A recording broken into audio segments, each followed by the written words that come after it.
السلام علیکم listeners, welcome back to my channel. آج آپ سنیں گے ناول چاہت کے رنگ ایپیسوڈ نمبر 5۔ تو چلیے سٹارٹ کرتے ہیں۔ وہ ڈرتی ڈرتی اس کے کمرے میں آئی تھی اور اس حالت میں اسے دیکھ کر اس کا دل کٹا تھا۔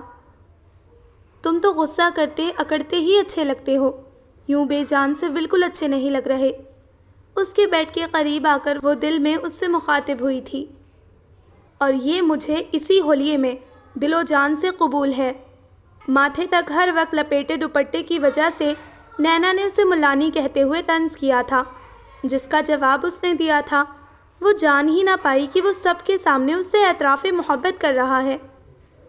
ICU میں اسے بیڈ پر بے ہوش لیٹے دیکھ کر وہ بس اسے دیکھتے ہوئے سوچ رہی تھی، میں تمہارا منہ توڑ دوں گا اگر تم نے میری بیوی کے متعلق ایک اور گھٹیا بات کہی۔ ایک اور جملہ یادداشت میں گونجا، میری بیوی۔ کتنا واضح اقرار کیا تھا اس نے ان دونوں کے رشتے کا، کیوں نہ وہ سمجھ پائی، کیوں نہ جان پائی۔ گھنی مونچھوں تلے گلابی ہونٹ جو اب سفید ہو چکے تھے، دیکھتے ہوئے اس نے خود کو کوسا تھا۔ اس کے دونوں بازوؤں پر ڈرپس لگی ہوئی تھی، سانس کا زیر و بم بے حد آہستہ تھا۔ اسے وحشت ہونے لگی تھی اس پورے ماحول سے۔ سائڈ ٹیبل پر پڑی جائے نماز کو بچھا کر وہ اپنے رب کے آگے سجدہ ریز ہو گئی تھی۔ اے اللہ، میرے شوہر کو زندگی عطا فرما، اسے لوٹا دے مجھے۔ میں وعدہ کرتی ہوں مرتے دم تک اسے چھوڑ کر نہیں جاؤں گی، اپنی محبت کے لیے، اس کی محبت کے لیے جو آپ نے ہم دونوں کے دلوں میں ڈالی ہے۔ بدل ڈالوں گی اسے تیرے حکم سے، تیرے فضل سے۔ بس ایک بار اسے واپس لوٹا دے، میرا شوہر مجھے واپس کر دے۔ میں نادان تھی جو تیرے اتنے مضبوط بندھن کے صحیح معنی نہ سمجھ پائی۔ تو نے ہر مشکل سے مجھے نکالا ہے۔ میں نے ہی تجھ سے دعا کی تھی کہ مجھے تقدیر کے غلط ہاتھوں میں نہ سونپنا، اور تو نے میری سنی بھی۔ تو نے اس بزدل کی جگہ سیفی کو میرا ضامن بنا کر بھیجا۔ مالک، اب بھی میری فریاد سن لے۔ ہم نے تو ابھی سفر کا آغاز بھی نہیں کیا اور وہ راستے میں چھوڑ کر جا رہا ہے۔ میری فریاد سن لے میرے مولا، اسے زندگی عطا کر دے۔ ہچکیوں کے ساتھ روتے ہوئے اس کے ہاتھ دعا کے لیے بلند تھے اور وہ بس دعا کیے چلی جا رہی تھی۔ اسے اپنا ہوش نہیں رہا تھا۔ نہ جانے کتنا وقت بیت گیا جب کسی نے نرمی سے اس کے کندھوں پر ہاتھ رکھتے ہوئے اسے اس کی زندگی کی نوید سنائی تھی۔ اسے ہوش آ گیا ہے، تمہاری دعائیں قبول کر لی گئی ہیں۔ اشک بار نظروں سے اس نے مختار انکل کو دیکھا اور ایک بار پھر شکرانہ بجا لانے کے لیے وہ سجدہ ریز ہو گئی تھی۔ زندگی بدل گئی تھی، زندگی کا مفہوم بدل گیا تھا، اب ان دونوں کے لیے۔ جا سکتی ہو تم، مجھے کسی چیز کی ضرورت نہیں، ہمدردی کی تو بالکل بھی نہیں۔ یہ ہمدردی نہیں، میرا فرض ہے۔ وہ تحمل مزاجی میں بولی تھی، دل میں آیا تھا کہ کہہ دے، یہ ہمدردی نہیں چاہت ہے۔ وہ اسے چاہنے لگی تھی اور اس کایا پلٹ کا ذمہ دار تو بس رب کائنات ہی تھا، جس نے اس کے دل میں سیفی کے لیے محبت کا بیج بو دیا تھا۔ لیکن یوں اچانک اظہار اور رشتہ قبول کرنا، وہ بھی ایسی حالت میں، سیفی کبھی دل سے قبول نہیں کرے گا۔ اسے پہلے آشنائی، پھر دوستی، اعتماد اور پھر محبت کا رشتہ استوار کرنا ہوگا۔ سو اللہ کا نام لے کر اس نے اپنی اصل منزل کی جانب پہلا قدم بڑھا دیا تھا۔ تقریباً 1 ہفتے بعد اسے اس کی ضد پر ڈسچارج کر دیا گیا تھا اور اس کی ضد پر ہی اسے فارم ہاؤس پر ہی لایا گیا تھا۔ خود سر اور ضدی تو وہ تھا ہی، اب چڑچڑا بھی ہو رہا تھا۔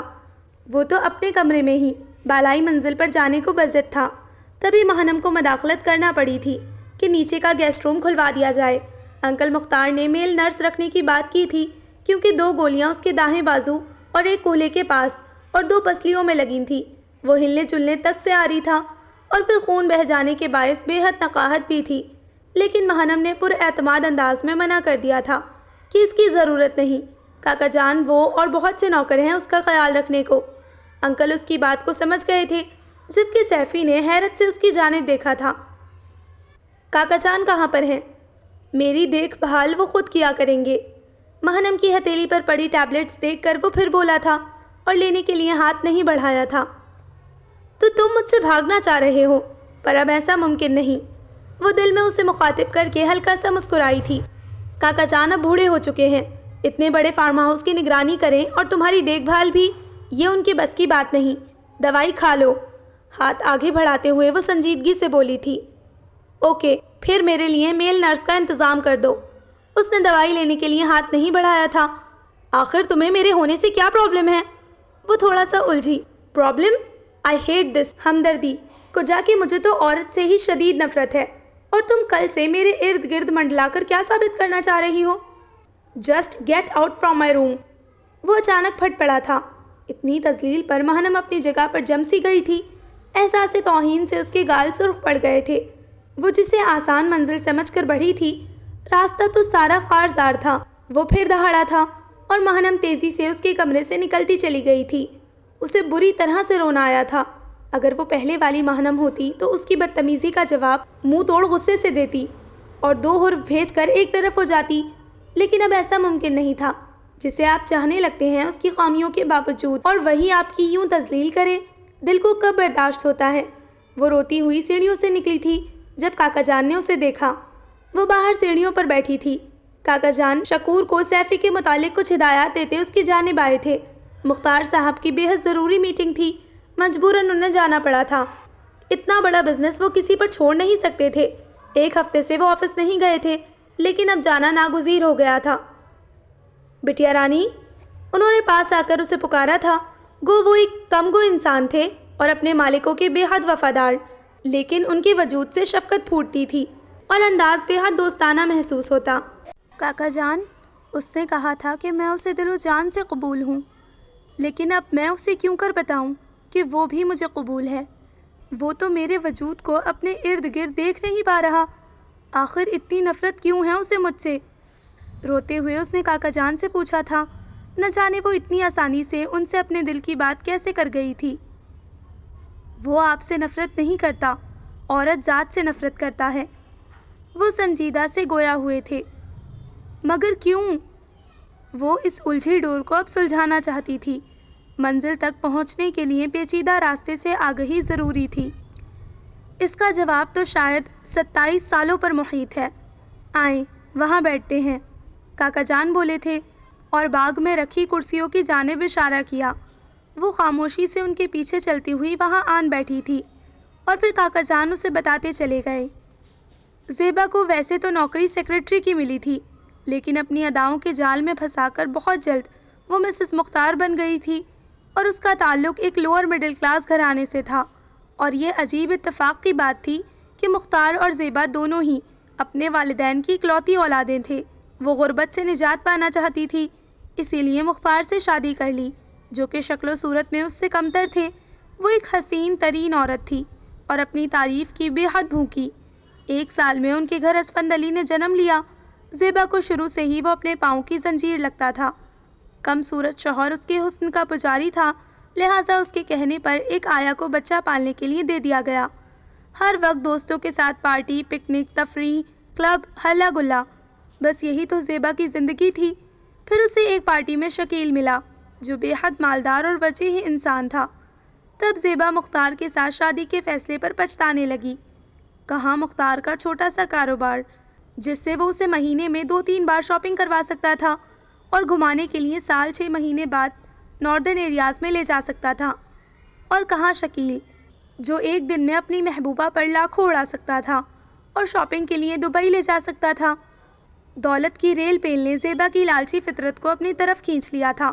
مختار احمد پہلے ہی زیبا کے گھر اور بچے سے لاپرواہ رہنے کی وجہ سے اسے سمجھاتے رہتے تھے، مگر اب تو اسے رتی بھر پرواہ نہ رہی، اور وہ اب ہر صورت مختار جیسے کم صورت سانولے مرد سے نجات چاہتی تھی۔ اور دوسری طرف شکیل، حسن پرست، عیاش فطرت انسان زیبا کی زلفوں کا اسیر۔ وہ لوگ اب گھر میں بھی ملنے لگے تھے۔ مختار کے والدین تو فوت ہو چکے تھے، اور زیبا نے کبھی پلٹ کر بھی اپنے بوڑھے باپ کی خبر نہ لی تھی۔ ماں تو شادی سے پہلے ہی مر گئی تھی۔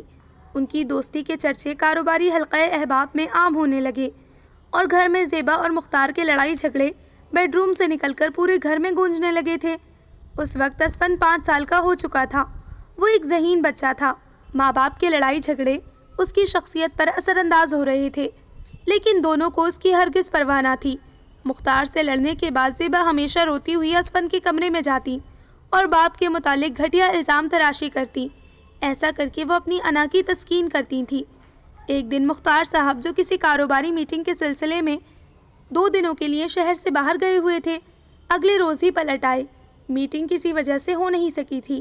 سوچا آج کا سارا دن بیوی اور بچے کے ساتھ گزارے تو شاید زیبا کے شکوے کچھ کم ہو جائیں، لیکن سرپرائز کے چکر میں جب انہوں نے دھیرے سے بیڈ روم کا دروازہ کھولا، آگے زیبا اور شکیل کو نازیبا حالت میں پا کر ان کی تو دنیا ہی اندھیر ہو گئی۔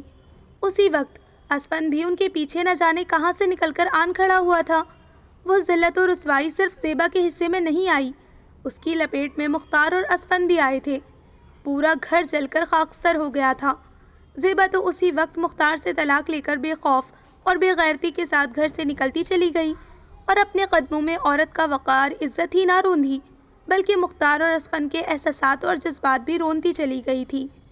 مختار کو اس نے کم صورت ہونے کا بھی طعنہ دیا تھا۔ اس نے واضح کہا تھا کہ جس طرح کی عیش پسند زندگی جینے کا وہ خواب دیکھتی ہے اسے صرف شکیل جیسا دولت مند ہی پورا کر سکتا ہے۔ اسفند کو تو وہ شروع سے ہی اپنے پاؤں کی زنجیر سمجھتی تھی، کبھی اپنے قریب نہ ہونے دیا کہ خواہ مخواہ اٹیچ ہو کر اس کی سرگرمیوں میں رکاوٹ نہ بنے۔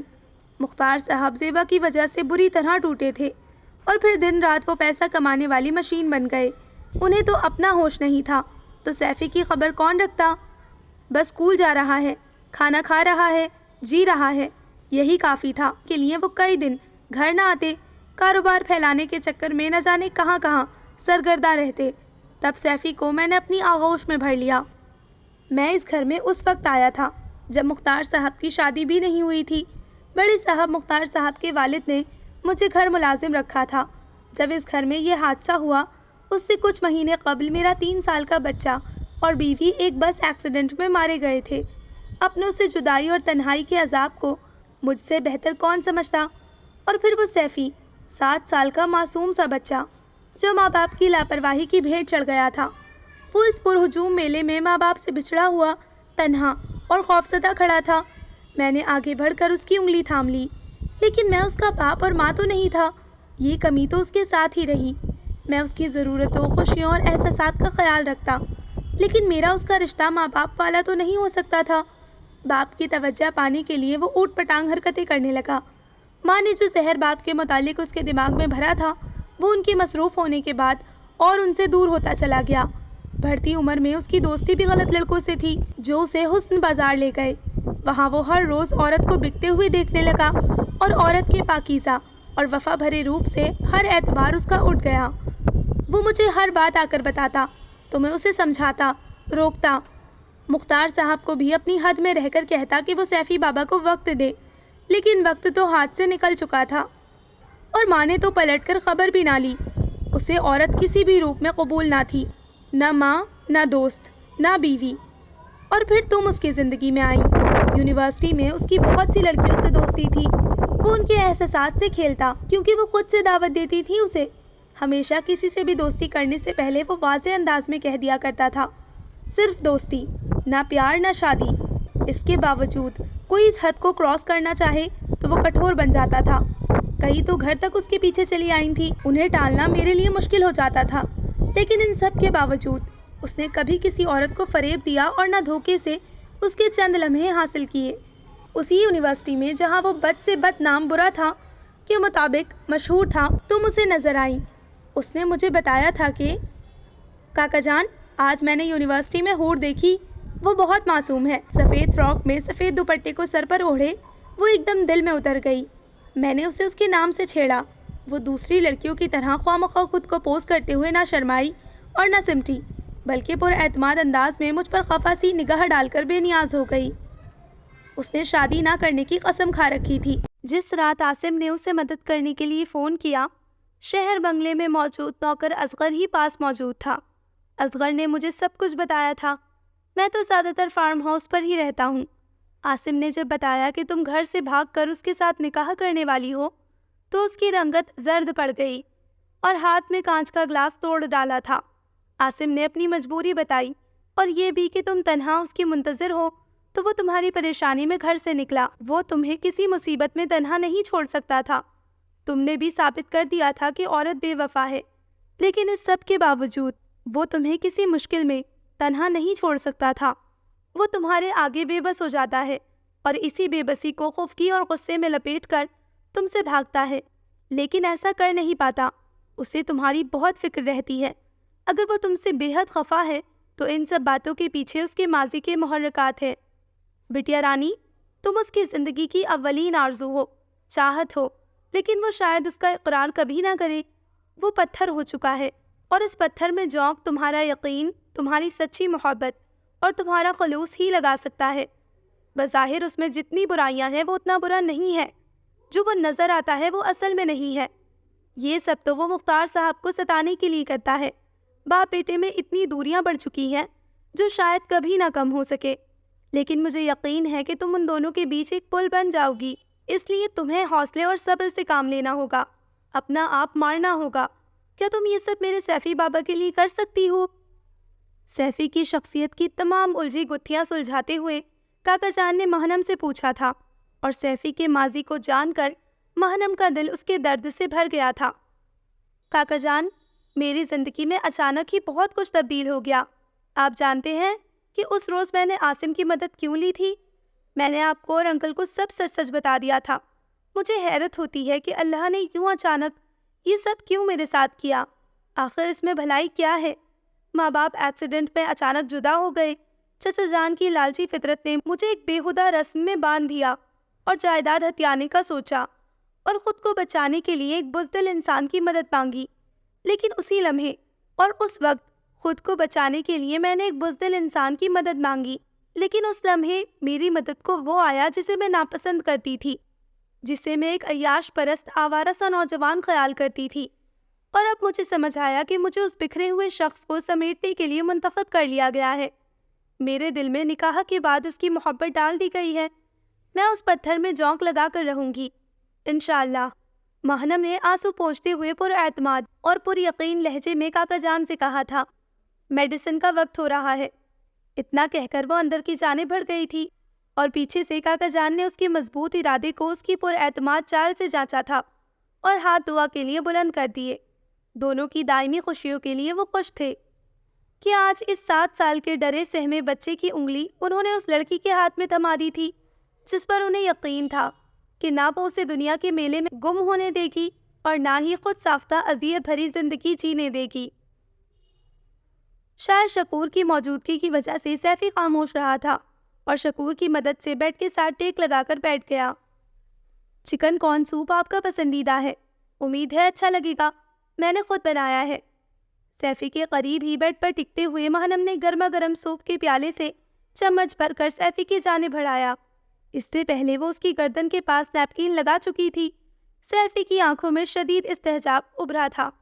مہنم کا اتنا دوستانہ بلکہ استحقاق بھرا انداز دیکھ کر وہ کچھ لمحے نہ کچھ سمجھ پایا تھا اور نہ کچھ بول پایا تھا۔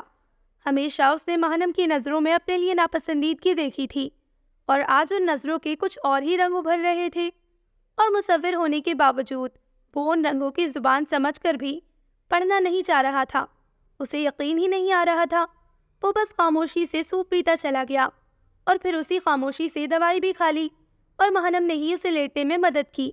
اس کے نرم و نازک ہاتھ تھامے اس کی مدد سے لیٹ گیا تھا۔ وہ اس کے قریب تھی، بلکہ بے حد قریب، اور پھر وضو کر کے وہ اس کے کمرے میں ہی نماز پڑھنے لگی۔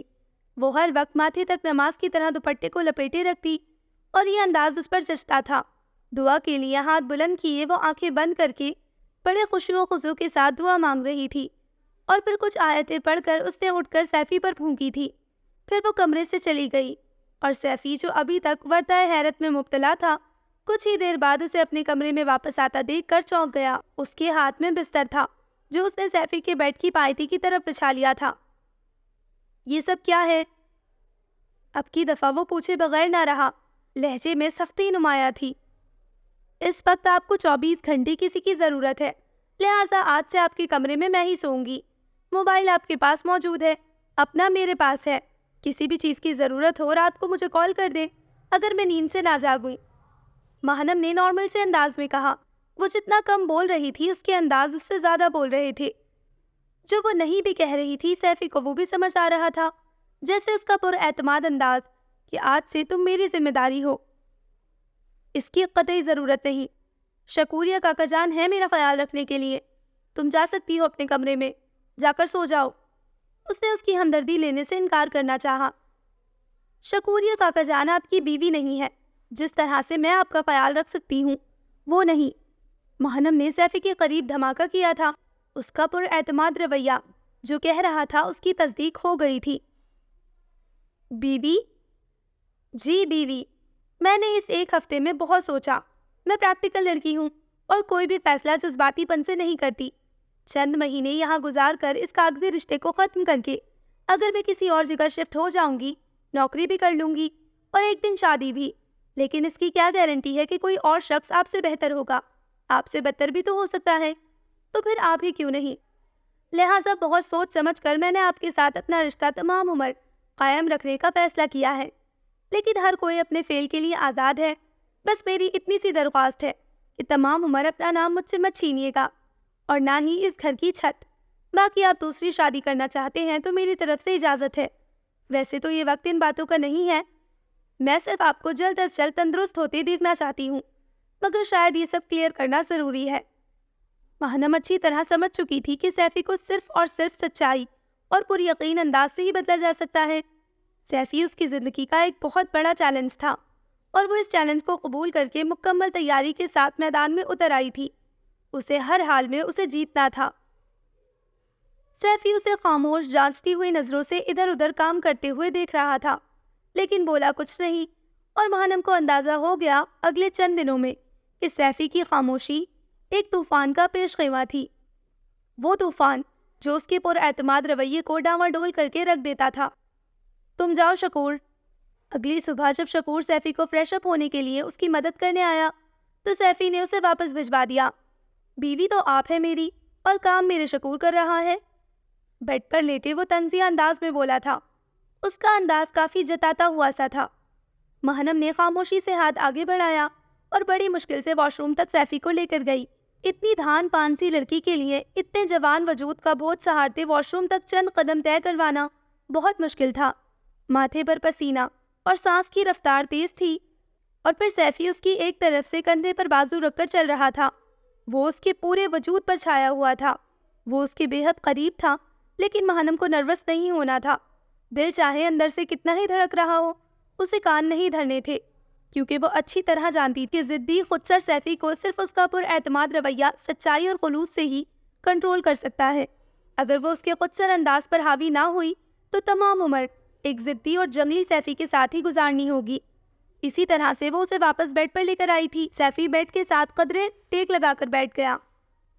ٹاول بات آپ دلوائیں گی یا؟ سیفی نے جان بوجھ کر چیلنج دیتی مسکراہٹ کے ساتھ بات ادھوری چھوڑ دی۔ میرا مطلب رات کو آپ نے ہی کافی جذباتی تقریر کرتے ہوئے بیوی کا عہدہ سنبھالا ہے، اور اس عہدے کی کافی ذمہ داریاں ہیں، جبکہ آپ کا شوہر تقریباً ہاتھ پیر ہلانے سے آری ہے۔ اس کے تمام ہی کام آپ کو سر انجام دینے ہوں گے، یا پھر شکوریہ کاکا جان کو بلوا دے۔ وہ طنزیہ انداز میں پھر گویا ہوا تھا۔ ماہنم کچھ بولے بغیر واش روم سے نیم گرم پانی میں ٹاول بھگو کر لائی تھی۔ شرٹ کے بٹن کھولیے، وہ اسے زج کرنا چاہ رہا تھا۔ اس وقت اس نے بلیک شرٹ پہن رکھی تھی۔ اس کے اتنے قریب ہو کر بٹن کھولتے اس کی انگلیوں کی کپکپاہٹ پر قابو پانا دشوار ہو رہا تھا، لیکن بے تاثر چہرے کے ساتھ سنجیدگی سے وہ اپنے کام کو سر انجام دینے لگی۔ اس کی جھکی لمبی پلکیں، انگلیوں کی ہلکی سی کپکپاہٹ اس پوری کارروائی کے دوران سیفی سے مخفی نہیں رہی تھی، اور وہ اسے نروس کرنے کے لیے مسلسل گھور رہا تھا۔ بینڈیج جو اس نے ہسپتال میں نرس کو کرتے بغور دیکھی تھی، کرنے کے بعد ٹاول وغیرہ سمیٹ کر رکھا۔ آپ کافی کم گو ہو گئی ہیں مس نم۔ اس کے خاموش رہنے پر وہ پھر گویا ہوا۔ آپ کی کچھ باتوں کا جواب نہ ہاں میں دے سکتی ہوں اور نہ نہ میں۔ اتنا کہہ کر وہ سب کچھ سمیٹ کر واش روم کی جانب بڑھ گئی تھی۔ سیفی نے ہلکا سا قہقہا لگایا۔ ناشتے میں کیا لیں گے؟ آ کر اس نے پوچھا تھا۔ کیا دیں گی؟ جواب حسب معمول تھا۔ جس انداز میں کہا گیا تھا، ماہنم کی نظریں یکے بار جھکی تھی۔ میں اپنی مرضی کا ناشتہ بنا کر لاتی ہوں۔ وہ اتنا کہہ کر فوراً کمرے سے نکل گئی تھی، اور سیفی کافی پراسرار انداز میں مسکرایا تھا۔ ہاں، عورت صرف ڈرامہ ہے۔ دیکھتا ہوں کب تک تم یہ اچھی بیویوں والا ڈرامہ میرے ساتھ کرتی ہو۔ اصل میں تو تم اپنے ضمیر کے ہاتھوں مجبور ہو۔ تمہاری وجہ سے زخمی ہو گیا ہوں تو نیا ہمدردی کا بخار چڑھ گیا ہے۔ جب ٹھیک ہو جاؤں گا تو پھر سب جھوٹ، سب بکواس۔ سیفی نے زہر خوند ہو کر سوچا تھا۔ سارا دن کافی مصروف گزرا تھا۔ ماہنم کو سیفی نے خوب گھن چکر بنا کر رکھا تھا۔ کبھی کتاب پکڑا دو، کچن میں مصروف ہوتی تو سیل پر سیفی کی کال آتی، فوراً جاتی تو حکم ہوتا کہ کتاب رکھ دو، جب دوبارہ کچن پہنچتی تو پھر کال آ جاتی، کمرے میں جانے پر کہا جاتا پانی پلا دو، جب دوپہر کو اس کی پسند کا Italian pizza full of cheese اتنی محنت سے بنا کر لے کر گئی تو دیکھ کر کہا گیا اب موڈ نہیں، اسے صرف فروٹ سیلڈ کھانی تھی۔ ماہنم کو اچھی طرح معلوم تھا وہ اس کو زج کر رہا ہے، لیکن وہ بھی ہمت ہارے بغیر ماتھے پر ایک شکل لائے بغیر کام کرتی رہی۔ انکل مختار شام کو گھر آ گئے تھے اور سیدھا سیفی کے کمرے میں گئے تھے، یہ جانتے ہوئے بھی وہ ان سے سیدھے منہ بات نہیں کرے گا۔ وہ اس کے پاس بیٹھ کر اس کی خیریت معلوم کرنے لگے۔ انکل چائے۔ ماہنم نے گرما گرم بھاپ اڑاتا چائے کا کپ ان کی جانب بڑھایا، ساتھ میں چکن چیز سینڈوچ بھی موجود تھا۔ بیٹا آپ چائے بہت اچھی بناتی ہو، پہلا گھونٹ بھرتے ہی وہ بولے تھے۔ انکل میٹنگ کیسی رہی؟ اس کے آنے سے قبل اس کمرے میں خاموشی تھی، دو نفوس کے ہونے کے باوجود۔ شاندار، انہوں نے جواب دیا، اور پھر ماہنم ان کی میٹنگ کے متعلق بات کرتی کرتی ملکی حالات پر تبصرہ کرنے لگی، خاص طور پر معیشت پر۔ یہ ان کا فیوریٹ ٹاپک تھا، اگرچہ سیفی خاموش تھا لیکن دونوں کی باتیں سن رہا تھا۔ سارا دن کمرے میں تنہا پڑے رہنے کی وجہ سے ان دونوں کی باتیں سننا اسے اچھا لگ رہا تھا۔ وہ کسی بات کو لے کر ایک غلط نقطے پر بحث کر رہے تھے جب سیفی نے اچانک ان کی تصحیح کی، اور اس طرح وہ بھی ان کی باتوں میں شریک ہو گیا۔ کچھ دیر بعد مختار انکل اٹھ کر چلے گئے تھے، سیفی کے آرام کرنے کے خیال سے۔ صدیقی صاحب، میٹنگ کینسل کروا دیجیے، میں تقریباً 15 دن آفس نہیں آؤں گا، اس دوران میرا فون آف رہے گا، آپ دفتر سنبھال لیجیے گا۔ جی اوکے، بائے۔ کچھ ہی دیر بعد انہوں نے مینیجر کو کال کر کے کہا تھا، اور مینیجر کی اگر مگر سنے بغیر فون آف کر دیا تھا۔ یہ سب انہوں نے ماہنم کے چند لمحے بیشتر کہے گئے جملوں کے بعد کیا تھا، وہ جو ان کے پیچھے کمرے میں آ کر کہہ گئی تھی، انکل ہمیں اس کے گرد چاہتوں کا گھیرا تنگ کرنا ہے، اتنا تنگ کہ وہ کبھی اس گھیرے سے نکلنا ہی نہ چاہے۔ اس کے لیے ہم اسے فورس نہیں کریں گے، محض چند لفظوں سے محبت کا یقین دلایا جا سکتا ہے، محض چند لفظوں سے محبت کا یقین نہیں دلایا جا سکتا۔ ہمیں اس کی بے حد پرواہ ہے، فکر ہے، عملی طور پر ثبوت دینا ہوگا۔ آپ کے لیے یہ سنہرا موقع ہے اپنے بیٹے کو اپنی محبت کا یقین دلانے کا، اور یہ اب آپ پر ہے کہ اتنے برسوں سے روٹھے بیٹے کو کیسے مناتے ہیں۔ میں آپ کی مدد کے لیے تیار ہوں، بشرط کہ آپ بھی تیار ہوں۔ میں تیار ہوں بیٹا، ہر قیمت پر اپنے بیٹے کو منانے کے لیے۔ ماہنم کے جانے کے بعد انہوں نے دھیرے سے بڑبڑاتے ہوئے اپنے مینیجر کو فون کیا تھا۔ انکل شطرنج کی بازی ہو جائے؟ وہ سیفی کے پاس اگلے دن بھی خاموشی سے بیٹھے ہوئے تھے کہ ماہنم شطرنج اٹھائے کمرے میں آئی تھی۔ تمہیں کھیلنی آتی ہے؟ انہوں نے خوشگوار حیرت سے پوچھا۔ میں اور بابا کھیلا کرتے تھے اور میں ہمیشہ جیتی تھی، کیونکہ بابا خود سے ہار جاتے تھے، لہٰذا مجھے جیتنے تک کھیلنی آتی ہے، ماہنم نے جواب دیا، اور وہ ہلکا سا قہقہا لگا کر ہنسے۔ وہ دونوں سیفی کے قریب ہی بساط بچھا کر بیٹھ گئے تھے۔ ان دونوں نے سیفی کو کھیلنے کے لیے نہیں کہا تھا۔ بور ہوتا سیفی کچھ دیر بعد ہی موبائل سے تنگ آ کر ان کی جانب متوجہ ہو گیا کہ ماہنم کھیل کم اور فاؤل زیادہ کر رہی تھی۔ ان دونوں کا قدرے بلند ہوتا احتجاج متوجہ کر گیا تھا۔ ماہنم کافی دیر سے ایک چال چلنے پر پھنسی ہوئی تھی، تھوڑا سا دھیان دیتی تو وہ مختار صاحب کو آسانی سے مات دے سکتی تھی، لیکن وہ اپنے گھوڑے کو اس طرف چلا ہی نہیں رہی تھی۔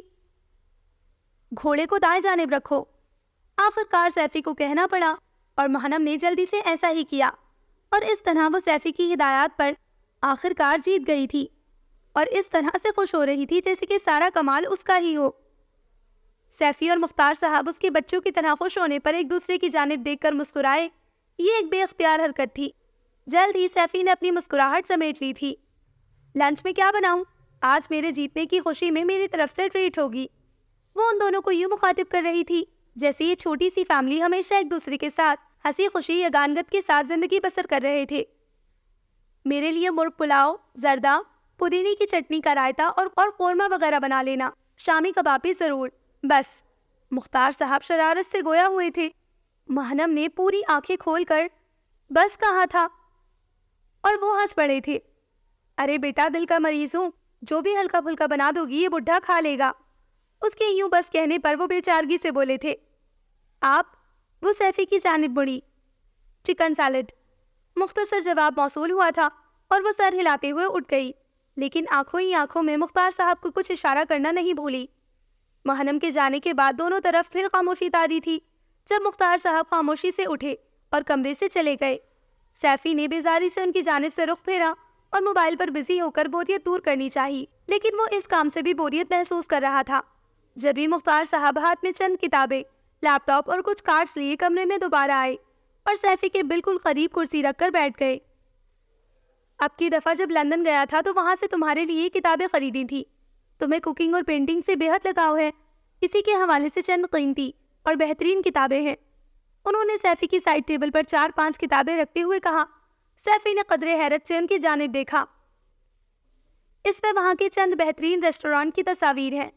انہوں نے لیپ ٹاپ کو بھی وہیں رکھتے ہوئے کہا، میں جانتا ہوں تم اپنا ریسٹورینٹ کھولنا چاہتے ہو، میرے بزنس اور دولت سے تمہیں کوئی دلچسپی نہیں۔ یہ دولت تو بس عیاشی میں اڑانے بلکہ برباد کرنے کے لیے تم استعمال کرتے ہو اور تصاویر بنا کر اپنے لیے رقم جمع کر رہے ہو۔ تم میرے ساتھ اس سلسلے میں ڈیل کر سکتے ہو۔ کیا میں تمہارا سائلنٹ پارٹنر بن سکتا ہوں؟ پیسہ میرا اور محنت تمہاری۔ میں کبھی انٹرفیئر نہیں کروں گا کہ تم کہاں کیسا ریسٹورینٹ بناؤ گے۔ انہوں نے بات کا آغاز کیا۔ بیٹا، گزشتہ رویوں کے بارے میں اگر صفائی دینا چاہوں تو شاید غلطی ہی ہو۔ مجھے اعتراف ہے کہ دولت بنانے کے چکر میں نے اپنی ذات ہی فراموش نہیں کی، بلکہ تمہاری طرف سے بھی غفلت برت گیا۔ تم جب کلاس میں فرسٹ آتے تھے میں کاروبار کے سلسلے میں کہیں نہ کہیں مصروف ہوتا۔ میں فون کرتا تھا، لیکن یہ میری موجودگی کا نعم البدل تو نہیں تھا۔ میری لاپرواہی کی وجہ سے تم مجھ سے بہت دور ہو چکے تھے۔ بہت بڑی بھول ہو گئی تھی۔ زیبا نے نارسائی اور بے وفائی کا گہرا زخم صرف مجھے ہی نہیں دیا تھا، بلکہ زخمی تو تم بھی ہوئے تھے۔ میرا یہ گمان غلط تھا کہ ایک 7 سال کے بچے کو ان سب باتوں کا کیا پتا۔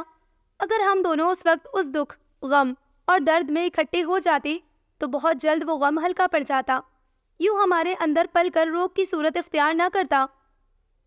زیبا نے مجھے کم دولت کا تانا دیا تھا اور میں دولت کمانے کے چکر میں اپنی اصل دولت کو گنوا بیٹھا۔ میری اصل دولت تو تم تھے۔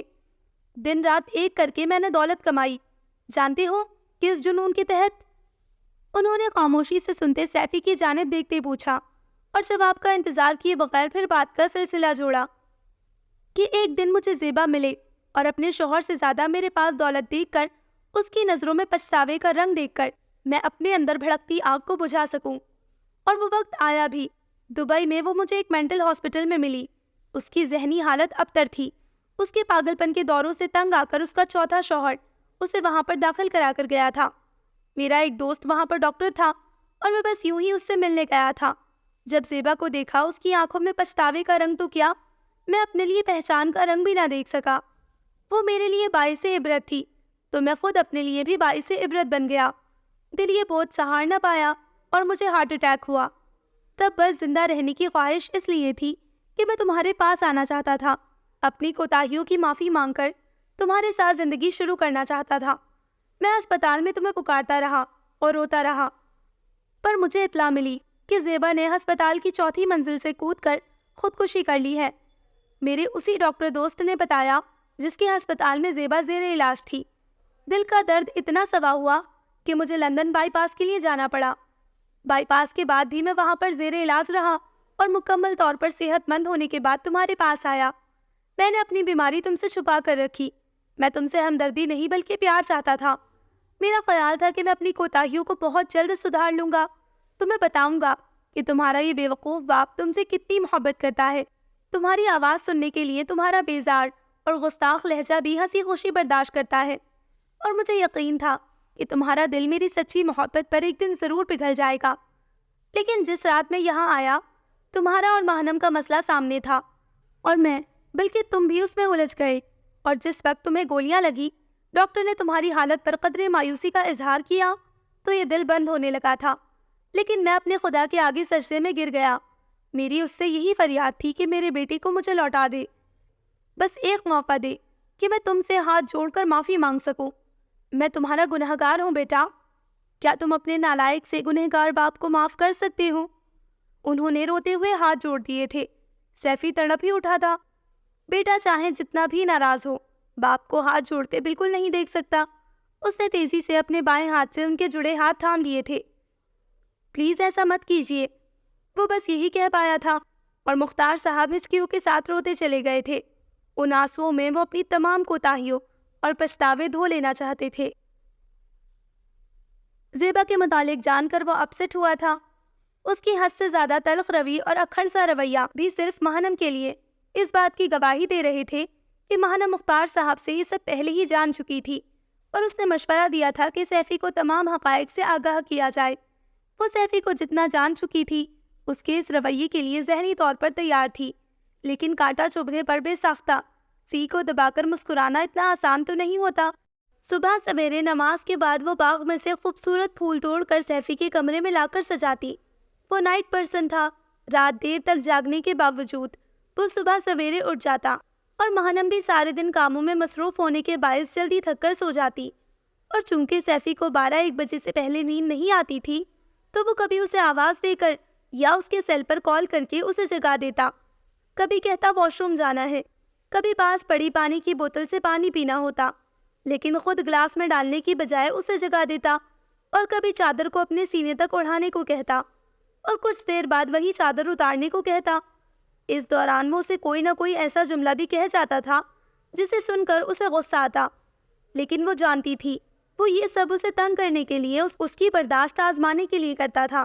وہ عورت کی محبت اور محبت کی برداشت کے ہر ناروا سلوک کو بے حد مستقل مزاجی اور خندہ پیشانی سے برداشت کر رہی تھی، لیکن یہ سب اتنا آسان تو نہیں تھا، خاص طور پر جب وہ موبائل پر اپنی دوست لڑکیوں سے بے خدا گفتگو کر رہا ہوتا تھا، یا پھر بعض اوقات اسے بری طرح سے ڈانٹ کر رکھ دیتا۔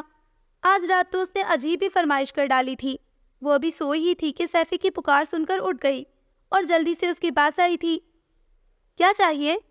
اس کی آنکھوں میں کچی نیند کا خمار تھا، گلابی ڈورے آنکھوں کے حسن میں اضافہ کر رہے تھے۔ 2 گلاس ڈرنک بنا دو۔ ماہنم کو صحیح طرح سمجھ نہ آیا، اور دوبارہ استفسار کرنے پر اس نے جس چیز سے ڈرنک بنانے کو کہا وہ بدک کر یوں پیچھے ہٹی جیسے کسی بچھو نے ڈنک مارا ہو۔ میں اس گندی چیز کو کبھی ہاتھ نہیں لگاؤں گی۔ اس کے صاف انکار پر سیفی تب گیا تھا۔ ہاں بیوی صاحبہ، آپ کے تو دعوے کمزور پڑنے لگے ہیں۔ شوہر ہوں میں تمہارا، میرا ہر حکم ماننا تمہارا اولین فرض ہے نا؟ ہاں بالکل، لیکن وہ حکم جو مذہب کی حد میں آئے، اور یہ تو چھی، میں تو کبھی اس حرام اور گندی چیز کو دیکھوں بھی نہ۔ سخت نفرت ہے مجھے اس سے، وہ جلدی سے بولی تھی۔ او، پھر تو تمہیں مجھ سے بھی نفرت ہوگی، محبت کا بس ڈرامہ ہی ہے نا؟ وہ اپنے خیال کی تصدیق پر جلدی سے بولا تھا، غصے سے اب اس کا چہرہ سرخ پڑنے لگا تھا۔ آپ کی اس عادت سے نفرت ہے، آپ سے نہیں۔ وہ دھیمے سے گویا ہوئی تھی۔ اس کا اعتبار جیتنے کے لیے اقرار وفا کرنا اسے بے حد مشکل لگتا تھا، لیکن یہ بہت ضروری تھا۔ میں نے کہا ڈرنک بناؤ۔ اس کے جواب پر لاجواب ہوتا وہ قدرے بلند اور سخت لہجے میں بولا تھا، سوری، میں یہ نہیں کروں گی۔ ماہنم سنجیدگی سے جواب دیتی فرش پر بچھے اپنے بستر کی جانب بڑھ گئی تھی۔ وہ اس خوامخواہ کی بحث کو طول نہیں دینا چاہتی تھی۔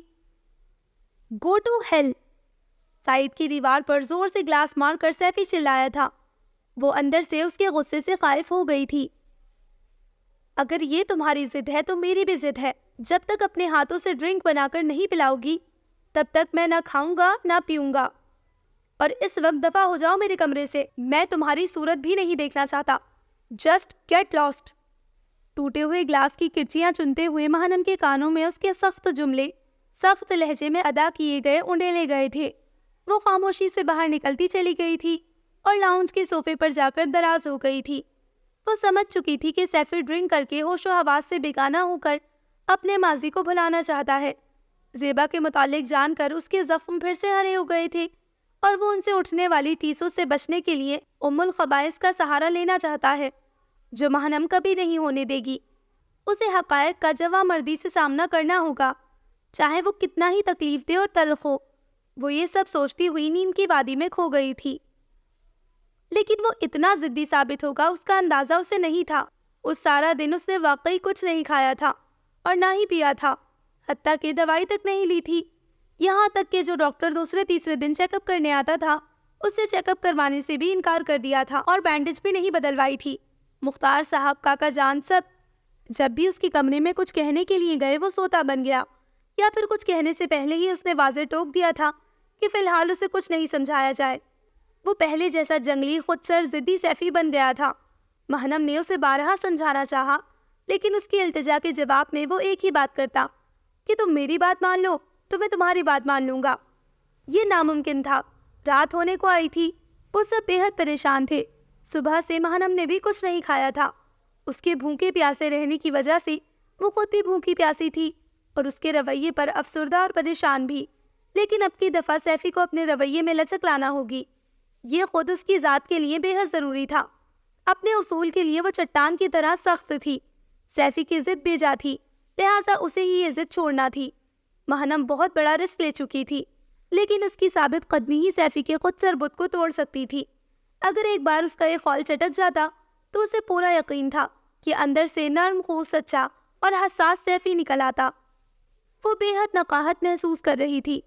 سیفی کے رویے نے اس کے اعصاب کو تناؤ کا شکار کر دیا تھا۔ آخر کار وہ نماز عشاء سے فارغ ہو کر یوں ہی سو گئی تھی۔ سونے سے پہلے بھی اس نے بہت کوشش کی کہ سیفی کو کچھ کھانے پر آمادہ کرے، لیکن اس کی نہ ہاں میں نہ بدلی۔ اب جب کہ وہ ٹھیک ہو رہا تھا، زخم بھرنے لگے تھے، اب تو وہ 2-3 قدم بھی اٹھا لیتا تھا، جسم کو کسی حد تک حرکت دے لیتا۔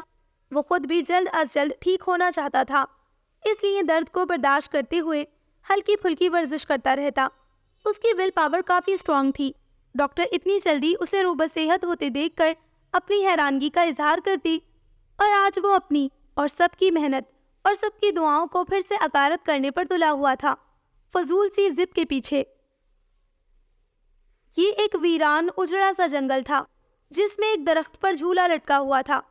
مہنم وہ جھولا جھول رہی تھی، لیکن اسے یہ سب پسند نہیں تھا۔ کوئی اسے بہت تیز تیز جھلا رہا تھا۔ ہر طرف آندھی چل رہی تھی۔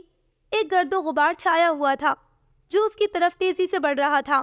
وہ اس جھولے سے اترنا چاہتی تھی، مگر جھولا تھا کہ اور تیز ہوتا چلا جا رہا تھا۔ وہ چیخنے لگی تھی۔ اس نے مما پاپا کو بھی پکارا اور بار بار مڑ کر جھولا دینے والے کو جھولا روکنے کو کہا، لیکن وہ تھا کہ اس کی حالت کا لطف اٹھاتا، قہقہے لگاتا اور تیز تیز جھولا جھلانے لگا۔ اب تو جھولا آسمان سے بری طرح ٹکرا رہا تھا۔ وہ اپنی حالت کی بے بسی پر اور خوفزدہ ہوتی چلی گئی۔ ویسے بھی اسے بلندی سے ڈر لگتا تھا۔ جھولا دینے والے انسان کے قہقہے بلند تر ہوتے جا رہے تھے۔ اتنے تیز چھکڑ میں بھی وہ پسینے میں نہا گئی تھی۔ وہ چیخ رہی تھی۔ وہ مدد کے لیے سیفی کو پکارنے لگی، لیکن اس آندھی طوفان اور ویرانے میں کوئی اس کی پکار سن ہی نہیں رہا تھا۔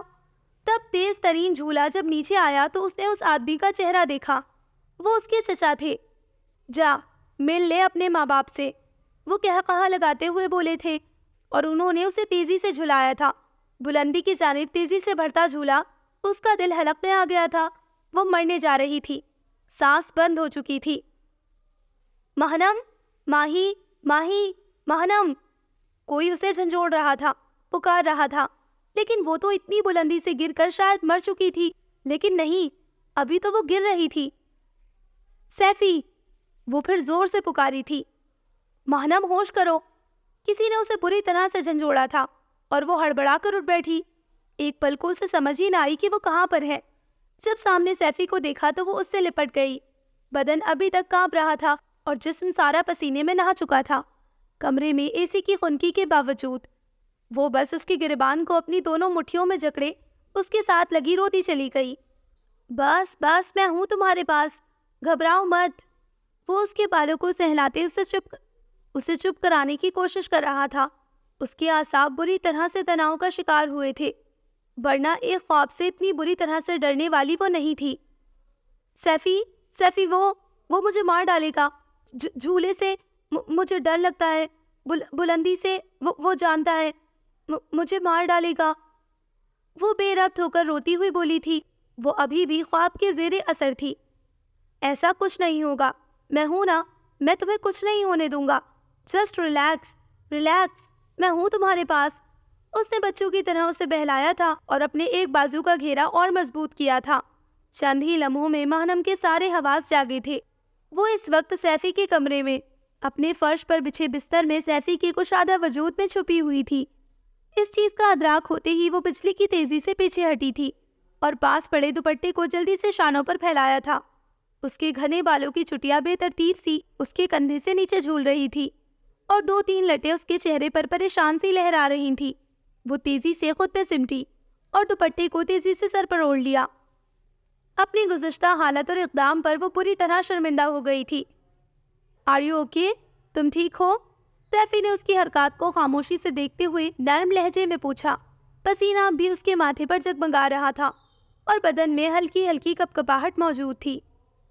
تم شاید خواب میں ڈر گئی تھی، کافی دیر سے میرا نام پکار رہی تھی اور کافی بلند بھی۔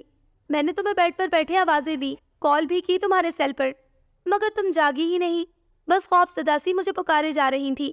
اسی لیے بڑی دقت سے چل کر اور یہ 2 فلور کشن رکھ کر میں بیٹھا ہوں۔ کیا بہت برا خواب دیکھا ہے تم نے؟ وہ اپنی نرم لہجے میں بولا تھا۔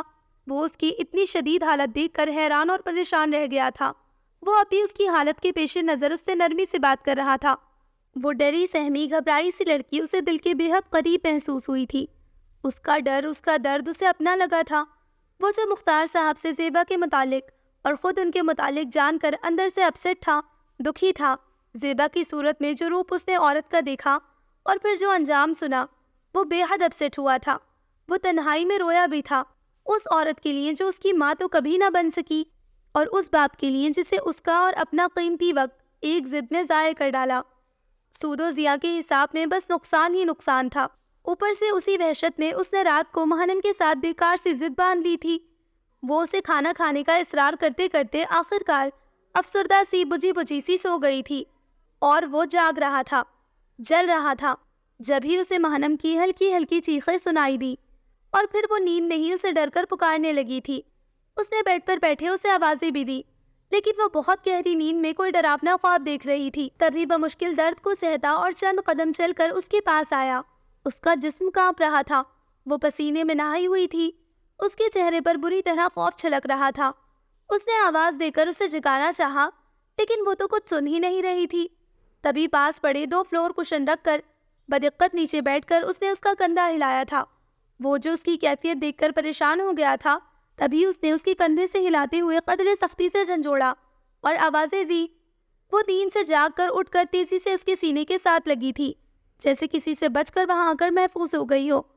وہ اس کے اتنے پاس تھی، اور اس کے اس انداز پر سیفی ایک پل کو تھم سا گیا تھا۔ اس کے احساس نے اس کی دل کی دھڑکن تیز کر دی تھی، اس کے جسم سے پسینہ پھوٹ نکلا تھا۔ وہ یقین کے ساتھ اس سے لگی بیٹھی تھی، جیسے وہ اسے ہر بلا، ہر مصیبت سے بچا لے گا۔ اس کی باہوں کے گھیرے میں وہ محفوظ ہے، اور وہ اس وقت اس کا یقین بن گیا تھا۔ اپنے گزشتہ رویے کو پس پشت ڈال کر وہ اس سے ایک نرم خو دوست کی طرح ہم کلام ہوا تھا۔ مجھے بلندی سے بہت ڈر لگتا ہے، فوبیا ہے مجھے بلندی کا، اور خواب میں نے خود کو بلندی سے گرتے دیکھا تھا۔ مہنم نے اپنی کیفیت کی وضاحت دینی چاہی۔ خالی پیٹ سوؤں گی تو ایسے ہی برے خواب آئیں گے، مجھ سے بھوک بالکل برداشت نہیں ہوتی، اور کل رات سے میں نے کچھ بھی نہیں کھایا، پلیز اب آپ کچھ کھا لیں۔ معصومیت اور بیچارگی کے تاثرات چہرے پر سجا کر اس نے آخر میں التجا کی تھی، اور سیفی یہ جان کر خائف ہوا تھا کہ اس کی بلا وجہ کی ضد پر وہ بھی اس کے ساتھ بھوکی پیاسی بیٹھی ہے۔ وہ خود کو بھی بھلائے ہوئے تھی۔ وہ زیبا کی ناکام زندگی کا بدلہ انجانے میں اس سے لینے لگا تھا، لیکن وہ خاموش ہی رہا تھا۔ وہ اس کے بدلتے رویے پر حیران تھا۔ محض کوئی کسی کا احسان اتارنے یا چند دن کی ہمدردی دکھانے کے لیے دن رات خود کو بھلائے صرف اس کی فکر میں غلطہ نہیں رہ سکتا کہ وہ اب اسے ناپسند ہرگز نہیں کرتی، تو کیا وہ اس سے محبت کرنے لگی ہے؟ اس کا وہ یقین کرنے کو تیار نہیں تھا۔ So listeners, this was the end of the چاہت کے رنگ ایپیسوڈ نمبر 5۔ جلد ملتے ہیں 6th ایپیسوڈ کے ساتھ، تب تک اپنا خیال رکھیں، دعاؤں میں یاد رکھیں۔ اللہ حافظ۔